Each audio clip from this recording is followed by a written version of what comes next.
Chers amis de Front Populaire, chers compagnons de Front Populaire et compagnie, c'est un plaisir de se retrouver. Je suis avec Henri de Montvallier. Henri de Montvallier, bonjour. Bonjour Stéphane. Alors, je rappelle à tous que nous avions convenu de faire un point régulièrement sur l'état d'avancée de la rédaction du programme commun des souverainistes, c'est-à-dire ce document qui sera proposé un peu partout et en open source à l'ensemble des mouvements politiques, mais aussi à l'ensemble des citoyens, qui sont des propositions rassemblées, des propositions qui peuvent venir de tous les horizons politiques, de droite, de gauche, de nulle part et d'ailleurs, dont l'objectif est simplement de reprendre les rênes de notre avenir et de travailler ensemble sur des propositions de souveraineté.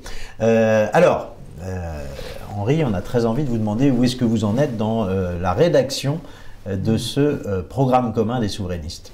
Eh bien écoutez, bonjour Stéphane. Donc il y a environ une dizaine de thèmes et pour le moment j'en ai traité 6. Et donc ça avance. Je travaille en bonne intelligence avec les membres de Front Populaire et les compagnons. Les compagnons du devoir. J'ajoute, alors je voudrais préciser que donc c'est 3000 personnes à travers l'association Front Populaire et compagnie qui nous aident à bâtir ce programme commun des souverainistes, qui nous ont envoyé, en suivant des ateliers de thématiques, qui nous ont envoyé leurs propositions. Ces propositions, vous les avez synthétisées et vous les avez panachées aussi avec des doléances qui sont arrivées sur le site de frontpopulaire.fr. Je ne me trompe pas?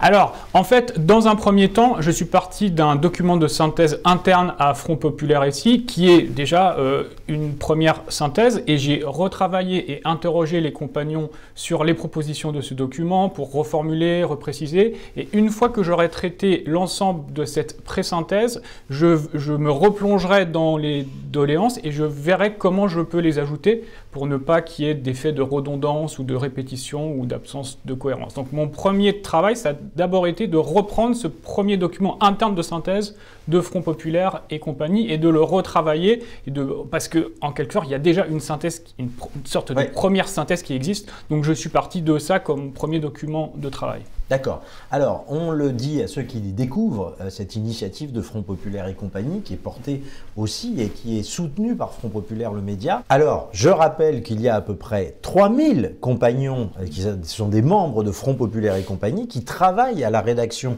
de ce programme commun des souverainistes et qui ont suivi et animé des ateliers thématiques qui ont permis comme ça d'aboutir à des propositions qui sont organisées thème par thème. Il y a, je crois, une dizaine de thèmes qui composent un premier document de synthèse de propositions de ces compagnons. Est-ce que vous pouvez nous rappeler, Henri, quels sont les thèmes traités par ce document? Oui, tout à fait. Je vais rappeler les têtes de chapitre. Alors, il y en a une douzaine, effectivement. Donc, démocratie et institutions, dont on va reparler dans une vidéo suivante. Travail, pauvreté, fiscalité et réindustrialisation, sécurité, immigration et laïcité, défense, Europe et politique étrangère, énergie, santé, médias et liberté d'expression, on va en parler, culture et art de vivre, on va en parler aussi, famille et société, éducation, et enfin agriculture, écologie et souffrance animale. Voilà, à peu près une douzaine de têtes de chapitre. Très bien.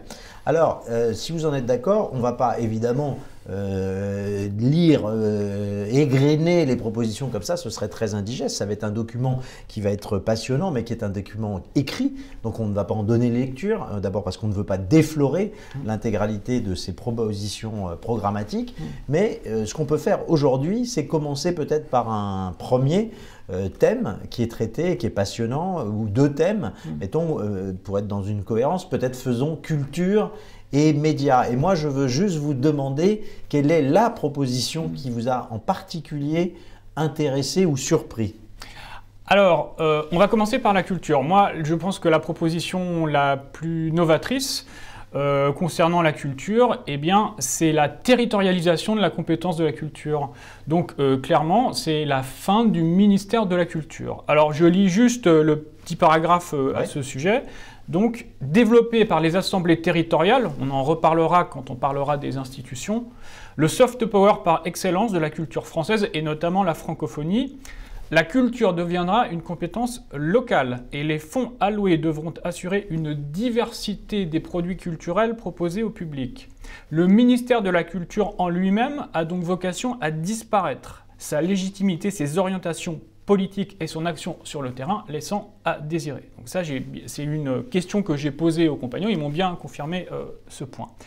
Alors, je leur avais aussi posé la question des organismes nationaux qui sont actuellement gérés par le ministère de la Culture. Qu'est-ce qu'ils deviennent? Alors, on va y venir dans un instant, mais moi je voudrais, si vous en êtes d'accord, juste dire à quel point c'est assez révolutionnaire. Effectivement, depuis cette période de la Ve République, depuis le général de Gaulle, on voit bien que le ministre de la Culture est un ministre clé au sein d'un gouvernement. On voit bien aussi le travers que cela a eu et ce que ça a généré en termes de dégradation de la vie culturelle avec le temps, c'est qu'on est arrivé à une culture de plus en plus idéologisée qui abandonne quand même grosso modo les territoires ou qui se souvient à l'occasion de festivals une fois par an qu'il existe des territoires et on voit bien que ce sont des artistes souvent parisiens qui viennent et qui répètent ce qu'ils ont joué à Paris. C'est assez novateur de penser la culture à l'envers, c'est-à-dire de se dire, eh bien finalement la culture c'est près de chez soi. Donc la culture près de chez soi, eh bien elle n'est pas exactement la même quand on habite Marseille ou à Lens, oui, et elle n'est pas exactement la même quand on habite un petit village ou une grande agglomération. C'est très intelligent, je trouve, de la part des compagnons de proposer que la culture soit d'abord une compétence de territoire et qu'elle s'anime avec l'idée de la proximité, avec le goût et le localisme, entre guillemets. Oui, tout à fait. Alors, à partir de là, il y a quand même un problème qui se pose et sur lequel j'ai interrogé les compagnons, c'est qu'est-ce qu'on fait d'un certain nombre d'organismes ou d'institutions qui actuellement dépendent du ministère de la Culture. Alors par exemple le CNC, le Centre national du cinéma, les conservatoires nationaux, art dramatique, danse, musique, etc., etc., les musées nationaux. On peut penser aussi aux scènes nationales, au théâtre. Bien sûr. Bon. Alors, il m'a été répondu, il m'a été précisé sur ce point que le CNC, les conservatoires nationaux et les musées nationaux seront mis sous l'autorité du ministère de l'Éducation nationale. D'accord. C'est-à-dire ça ne veut pas dire qu'on déshabille complètement de leurs compétences certains organismes qui ont des vocations de financement, voilà. Par exemple, comme le CNC.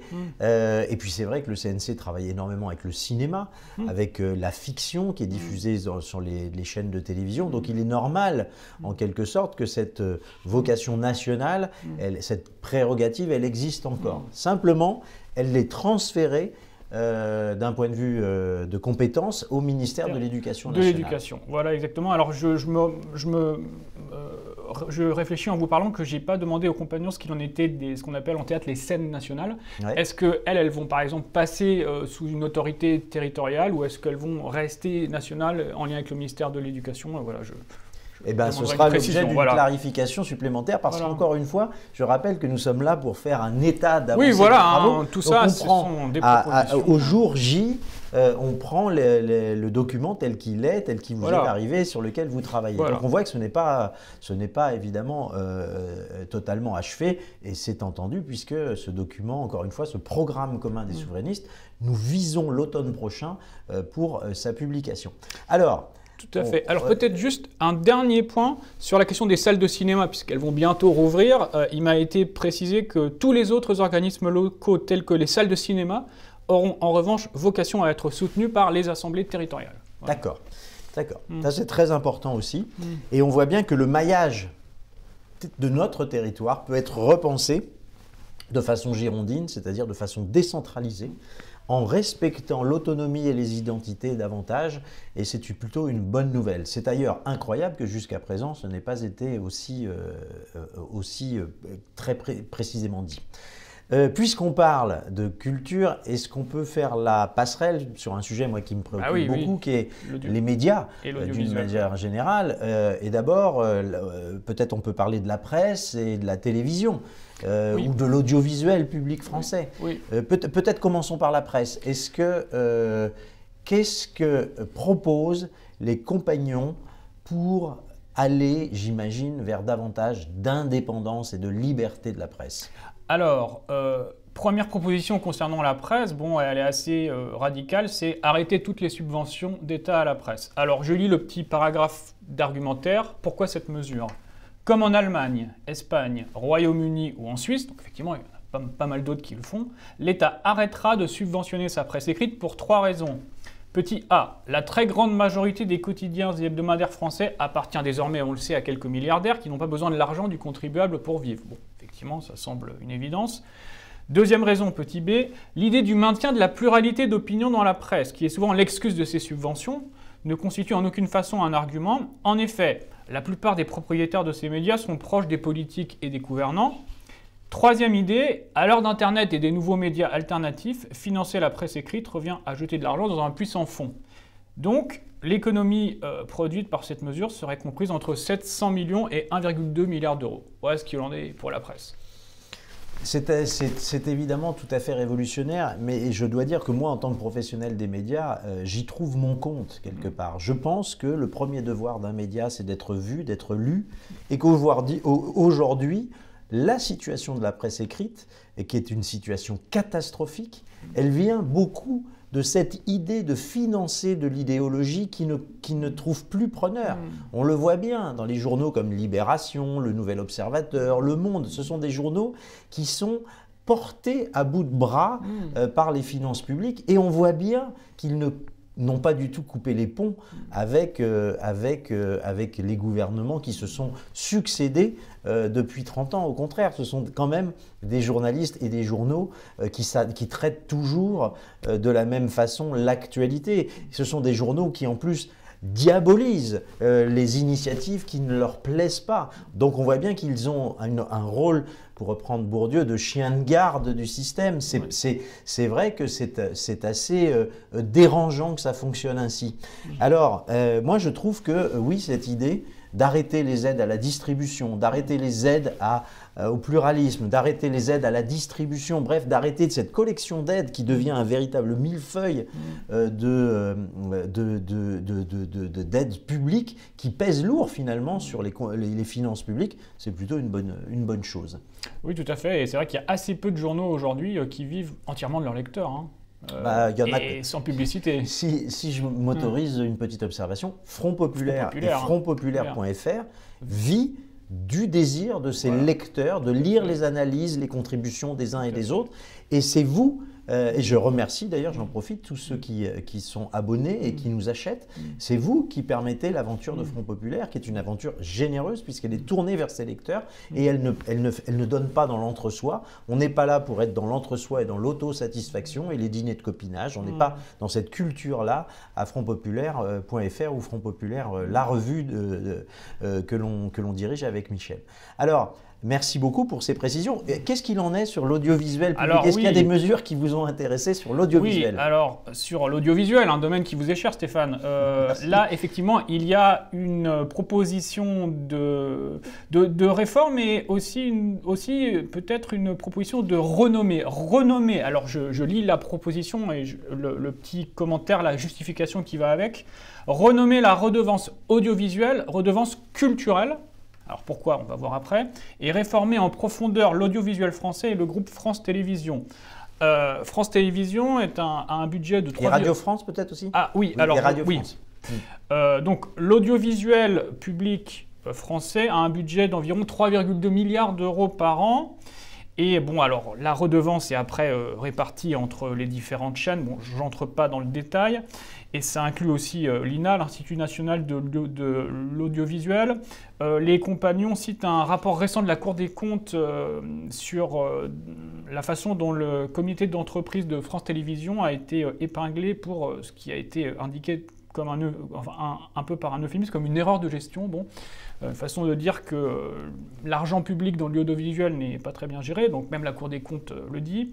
Donc la proposition de Front Populaire et compagnie, c'est de dire que seules les chaînes qui ont un intérêt pour la cohésion, la culture et le rayonnement de la France seront regroupées alors en SCIC, donc Société coopérative d'intérêt collectif, et qu'elles recevront, elles, des subventions de l'État. Alors, qu'est-ce que ça vise comme chaîne? L'INA, archives nationales. France 24, ou l'équivalent de France 24, c'est-à-dire une chaîne d'infos francophone en continu dans le monde. L'équivalent de RFI, une chaîne d'infos en continu radio. France O, une chaîne pour nos amis des DOM-TOM, des territoires d'outre-mer. Et enfin, une chaîne culturelle, radio et TV. Donc l'équivalent de France Culture et l'équivalent de France Culture Télé. Moi, je me suis toujours demandé, mais pourquoi il n'existe pas de chaîne de télévision culturelle? Alors c'est intéressant parce que en fait, c'est assez. On voit que les compagnons ne sont pas des gens qui sont pour l'hyper-subvention, les services publics dans tous les sens jusqu'à la gabegie. Au contraire, ils disent. Si j'ai bien compris, parce que j'ai un petit peu lu déjà ces propositions, j'ai eu la gentillesse de me les faire passer pour que je prépare un peu l'émission, il se trouve que les compagnons disent, eh bien, il faut recentrer le service public sur ses missions essentielles. L'information, la proximité, donc l'information avec des chaînes qui peuvent être diffusées partout dans le monde, donc c'est un réseau de soft power aussi et d'influence. Une chaîne des territoires qui serait peut-être matinée entre France O et France 3, et puis une chaîne de culture qui assume pleinement d'être une chaîne de culture et qui n'essaye pas de faire du divertissement comme TF1 ou comme M6. Donc 3 chaînes, l'équivalent à peu près la même chose sur à la radio, si j'ai bien compris. Donc Radio France aussi, ramenée à 3 territoires et plus autant qu'actuellement, puisqu'on rappelle que l'un, France Télévisions, et l'autre, c'est 5 ou 6 chaînes. Hein, c'est beaucoup. C'est beaucoup, ça pèse très lourd évidemment sur les finances publiques. Et je voudrais rappeler juste un chiffre, puisque vous parliez du budget de France Télévisions. Je voudrais rappeler juste que à France Télévisions, la part des programmes, c'est 800 millions d'euros par an sur 3 milliards. Donc on voit que ce qui est consacré finalement à ce que les gens voient chez eux, c'est déjà plus qu'un tiers, un peu moins d'un tiers, presque un quart du budget qui pèse sur les finances publiques. Donc on peut se dire qu'effectivement, là, il y a un problème. Il y a une hyperstructure qui est très lourde, et puis il y a peut-être aussi un problème sur la qualité des programmes proposés. Ça part un peu dans tous les sens à France Télévisions. Ce n'est pas faire un mauvais procès à France Télévisions que de dire qu'il y a des jeux, des divertissements, des choses qui sont tout à fait en marge des missions de service public et qui n'ont pas nécessairement vocation à durer ainsi. Tout à fait. Et en vous écoutant, je me rends compte, d'ailleurs c'est aussi pour ça que c'est bien de faire cette émission, qu'il y a une question que je n'ai pas posée aux compagnons. C'est la question des antennes régionales de France 3, par exemple. Qu'est-ce qu'on en fait? Est-ce que ça pourrait éventuellement être aussi repris par l'idée peut-être les territoires, les assemblées territoriales? Absolument. Etc. Je crois que dans l'idée du maillage territorial, il faut évidemment que France O continue à avoir... D'ailleurs, c'est dommage que France O soit une chaîne qui aujourd'hui est sur le point d'être abandonnée. Il faut le rappeler. Il y a ce qu'on appelle des réseaux premières un peu partout, mais la vocation nationale de France O, elle n'existe plus. Donc, l'idée peut-être de panacher France O et France 3 pour avoir un très beau maillage territorial, la possibilité d'une information de proximité. Et ça semble tout à fait cohérent avec l'idée sur laquelle on va peut-être projeter à une prochaine intervention, si vous êtes d'accord, des assemblées territoriales, donc la réforme des institutions. La réforme girondine des institutions. Alors on se donne rendez-vous bientôt. Henri, merci beaucoup. C'était donc le premier volet de ces propositions qui verront le jour dans le programme commun des souverainistes que prépare Front Populaire et compagnie, l'association citoyenne qui porte les mêmes valeurs que Front Populaire et le média Front Populaire. À bientôt.